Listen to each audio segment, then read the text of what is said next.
काफी मशक्कत के बाद 4 नए चेहरे में 6 सिलेक्शन हुआ है। लगभग 4 के नाम तय माने जा रहे हैं। उसमें से सबसे बड़ा और पहला चेहरा है शहनवाज हुसैन का। शहनवाज हुसैन बिल्कुल, शहनवाज अगर मुस्कुराते हैं तो उनकी मुस्कुराहट अपने आप में कुछ ना कुछ कह जाता है। सारण से इस बार पटेल मंटू पटेल नॉर्थ से विधायक वो भारतीय जनता पार्टी। हाँ, तो उनका एक नाम नया चेहरा आपको नजर आ सकता है। तीसरा चेहरा आप बिहार के डिप्टी सीएम, पूर्व डिप्टी सीएम तारकिशोर प्रसाद जी का। तब करें तारकिशोर प्रसाद, बिल्कुल उनकी मजबूरी है, तो ऐसे नेता नाराजगी को अंदर नहीं रख सकते और कभी इफ बट की बात नहीं करते। तो इसलिए ऐसे नेताओं को तवज्जो देना भारतीय जनता पार्टी की मजबूरी भी है। सम्राट चौधरी के सिर्फ चाहने से नहीं होगा। बिहार में प्रदेश अध्यक्ष और दिल्ली दोनों के तालमेल से चल रहा है, बार बार उनके ऊपर लगे रहना। तो सम्राट चौधरी का वो रोल खत्म, अभी उनको थोड़ी गंभीरता दिखानी पड़ेगी और दिखा भी रहे हैं। बिहार में मंत्रिमंडल का विस्तार होने जा रहा है। चर्चा हर तरफ हो रही है कि आखिर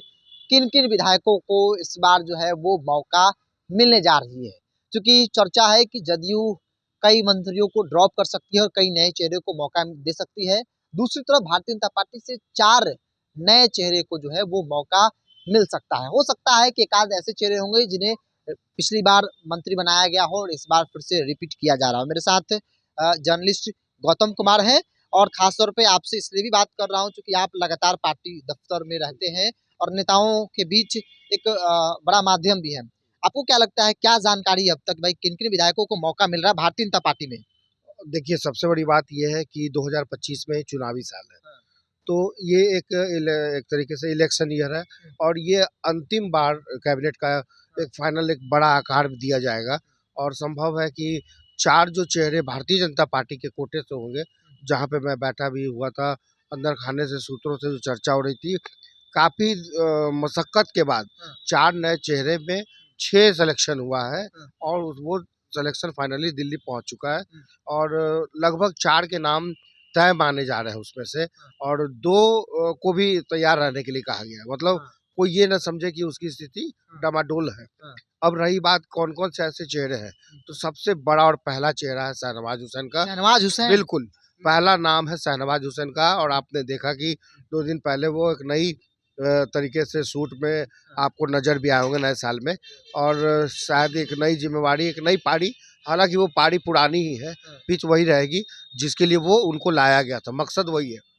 जो मुस्कुराहट उनके चेहरे पर दिखी भी थी। बिल्कुल, शहनवाज अगर मुस्कुराते हैं तो उनकी मुस्कुराहट अपने आप में कुछ ना कुछ कह जाती है। तो शहनवाज हुसैन का पक्का नाम है। एक दूसरा अल्पसंख्यक चेहरा चाहिए भारतीय जनता पार्टी को। भारतीय जनता पार्टी पहली और बात, भागलपुर के क्षेत्रों में इधर मैसेज भी तो न देना सिर्फ है। भागलपुर, आप आपने अच्छी बात कही, न सिर्फ भागलपुर बल्कि सिल्क सिटी के साथ साथ कोसी का इलाका, उसी का इलाका और कोसी कह सकते हैं किशनगंज का इलाका, जहाँ से वो बिलोंग करते हैं, ये दोनों माध्यम पूरा हो जाएगा और एक तरीके से अल्पसंख्यक बहुल तो है ही और शहनवाज जी की जो छवि रही है, विदेशों से लाकर के धन इकट्ठा करने के लिए इनको जो सौंपा गया था कार्यभार, जो बीच में ड्रॉप हो गया था और अभी भी जो नीतीश मिश्रा काम कर रहे हैं ना, वो काम उनको दूसरा विभाग मिल जाएगा। लेकिन उद्योग विभाग और पर्यटन शायद उनके पास रह जाए, लेकिन उद्योग शहनवाज जी के पास रहेगा और इसी के लिए वो जाने जाते हैं। बहुत अच्छा काम भी कर रहे थे पिछली सरकार में जब उनको विभाग दिया गया कि था। सरकार की जो जिम्मेदारी और जवाबदेही थी, वो अब सिर्फ और सिर्फ रोजगार की तलाश के लिए, इंडस्ट्री की डेवलपमेंट के लिए था। और शहनवाज हुसैन, जब आपको याद होगा जब यंग कैबिनेट में अटल जी के दौर में रहे थे, तो वो लगभग सभी देशों का दौरा करके उनको एक अनुभव है और उनकी अच्छी बॉन्डिंग कह सकते हैं दूसरे मुल्कों के सचिवों के साथ, सेक्रेटरी के साथ, ये ब्रांड एम्बेसडर के साथ, तो उनको पता है कि पैसा कैसे आएगा और कैसे यहाँ पे इंडस्ट्रीज डेवलप होगी। शुरुआत उन लोगों ने इथेनॉल से की थी और उसका इम्पैक्ट भी दिखने लगा था और बहुत जगह पे दिख भी रहा है। इवन की कई ऐसी जगह हैं जहाँ पर उद्योग मंत्री रहते हुए उन्होंने काम किया और जब वो नहीं थे तो भी वो काम करते रहे, क्योंकि उनको मालूम है कि यही एक मसला है जिसको अब आगे जनता ये पूछेगी कि आप ही आखिर बीजेपी की या डबल इंजन की सरकार ने क्या काम किया। तो पहला चेहरा शहनवाज हुसैन का है।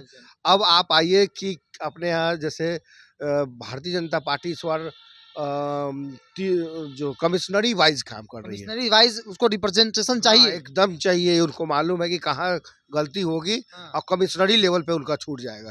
तो लगभग 9 कमिश्नरी में आपको मैं बता दूं कि सबसे इम्पोर्टेंट तिरहुत, सारण और पटना है। पटना। हाँ, बिल्कुल। और आप देखिए सारण से इस बार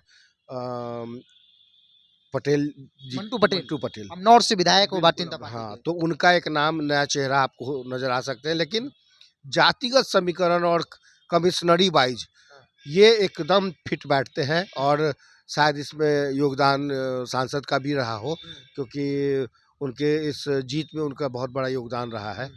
तो बहुत सारी चीज़ें, उसका इम्पैक्ट आपको बाद में देखने को मिलता है। तो शायद रॉयल्टी के तौर पे जो पटेल साहब हैं उनको इस बार पहली बार कैबिनेट का दर्जा मिले और एक विभाग उनको हाँ। मिल सकता है। तो एक कह सकते हैं कि भाई हमने क्या दिया अपने क्षेत्र के लोगों को, भले ये समय कम है उनके लिए, लेकिन ये तय है। तीसरा चेहरा, आप मैं फिर वापस आऊँगा एक बड़े चेहरे पर। हाँ। आप सुनकर आश्चर्य नहीं कर पाएँगे, लेकिन लगभग अंदर खेने में एक बार फिर से बिहार के डिप्टी सीएम, पूर्व डिप्टी सीएम तारकिशोर प्रसाद जी का। कमबैक कर रहे हैं तारकिशोर प्रसाद। बिल्कुल, उनकी मजबूरी है, हाँ। पार्टी की मजबूरी है। हाँ। तो अगर उन्होंने, हालाँकि पार्टी को पहले ही ये करना चाहिए था, लेकिन रेणु देवी को जिस तरीके से आपने तवज्जो दिया, तवज्जो दिया। 2-2 उप मुख्यमंत्री थे, आप तारकिशोर जी को आप हल्के में नहीं ले सकते। और तारकिशोर जी ना संघ के साथ-साथ एक कर्मठ नेता है, अपने क्षेत्र में बाय नेम लोगों को जानते हैं।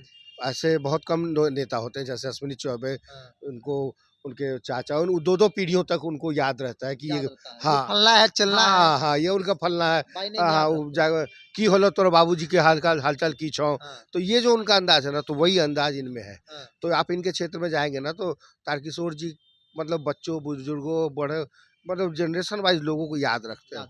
तो उनके क्षेत्र से एक मंत्री का होना बहुत जरूरी है। और जब सरकार ने एक बार फैसला ले ही लिया, बीजेपी ने डिप्टी सीएम बना दिया, तब आप अगर आप नहीं बनाते हैं तो कहीं ना कहीं आप अंडरएस्टिमेट करते हैं। तो ये खुद से नहीं करते, हालांकि बयानों के जरिए आज भी लोगों के आप देखते होंगे पत्रकार के तौर पे तारकिशोर जी रहते हैं, तो उनके चेहरे पे ज़्यादा फोकस रहता है। तो इसलिए ये भारतीय जनता पार्टी का फोकस चेहरा है। और ऐसा चेहरा है जो कह सकते हैं कि जिस समाज से आते हैं और जिस कैटेगरी से आते हैं, भाजपा का बहुत बड़ा वोट बैंक है वो। Vote bank. बिल्कुल। और कई बार नाराजगी भी हाल फिलहाल में दिखी उस वोट बैंक और से। स्वाभाविक है, वो अंदर नहीं रख सकते। हाँ। तारकिशोर ऐसे नेता और नाराजगी को अंदर नहीं रख सकते। चेहरे से झलक जाए, बयानों से झलक जाए, और कभी इफ बट की बात नहीं करते। नहीं करते। हाँ, कभी नहीं, मतलब जो डिसीजन ले लिया सो ले लिया। ले लिया। तो इसलिए ऐसे नेताओं को तवज्जो देना भारतीय जनता पार्टी की मजबूरी भी है। और जनता के हित के को ध्यान में रखते हुए अगर 2025 का चुनाव जीतना है भारतीय जनता पार्टी को अपने दम पे, और खास करके ऐसे इलाकों में जहाँ पर आपके नेता ही आपके लिए आपकी पहचान है, तो स्वाभाविक है कि आप उसको अंदाज नहीं कर सकते। तो ये एक बहुत बड़ी कह सकते हैं कि इम्पोर्टेंट रोल में है यहाँ पर भारतीय जनता पार्टी। और तारकिशोर प्रसाद कह सकते हैं कि उनका नाम लगभग कैबिनेट विस्तार में तय है। और कौन आगे किन नामों की चर्चा है? चूंकि 3 नाम तो आपने बताया, चौथा नाम चूंकि 4 भाजपा से मंत्री बनाए जाएंगे, इस बात की चर्चा हो रही है। चौथा नाम मैं इसलिए अभी नहीं लूँगा क्योंकि नाम लेने पे परेशानी बढ़ सकती है। लेकिन इतना ज़रूर है कि इन 3 नामों के अलावा 3 नाम जो और जो रखे हैं भारतीय जनता पार्टी के डब्बे में, उसमें से 3 नाम में कोई भी एक रैंडमली सेलेक्ट होगा। हो सकता है। हाँ, और ये 3 नए चेहरे हैं। ये 3 बिल्कुल नए चेहरे हैं।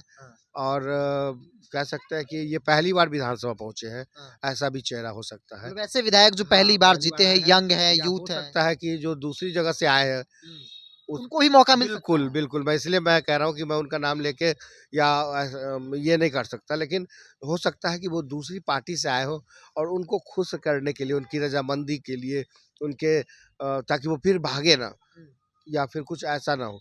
तो अपने पार्टी के साथ-साथ आँकड़ों को भी मजबूत रखना है, और अंत तक अगर आपको लड़ाई लड़नी है, तो सरकार तो तब तक। एक अंतिम सवाल ले लेते हैं, चूंकि सम्राट चौधरी प्रदेश अध्यक्ष थे, लोकसभा का चुनाव हुआ और एक भी कुशवाहा को टिकट नहीं मिला, जिसका खामियाजा एनडीए गठबंधन को भुगतना पड़ा।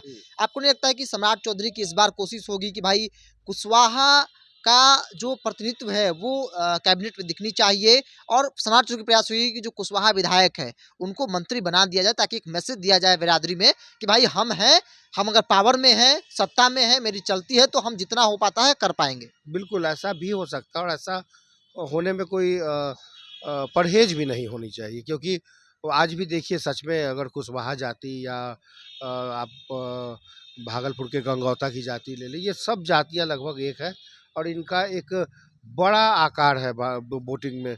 तो सबसे बड़ा रोल तो है ही, लेकिन सम्राट चौधरी के सिर्फ चाहने से नहीं होगा, क्योंकि ये सम्राट चौधरी सिर्फ, अब देखिए बिहार में अभी अगर कुछ सब कुछ चल रहा है तो ये नहीं है कि ये अभी प्रदेश अध्यक्ष और दिल्ली दोनों के तालमेल से चल रहा है।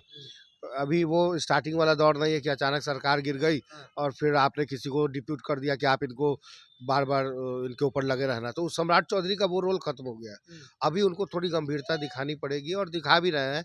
इसलिए सिर्फ ये कहना कि कुशवाहा के आ जाने से या कुशवाहा वोट बैंक के किसी एक मंत्री, पहले से भी हैं, आप देखिए पहले से भी मंत्री हैं, भारतीय जनता पार्टी के में है, एनडीए में है। सम्राट चौधरी इतने बड़े पोजीशन पे हैं। हाँ, लेकिन ठीक है, खुद सम्राट चौधरी हैं, लेकिन अगर ऐसा होता है तो ठीक है, लेकिन इस बार भारतीय जनता पार्टी जो दूसरे पाले से आए हैं उनको भी नाराज नहीं करेगी।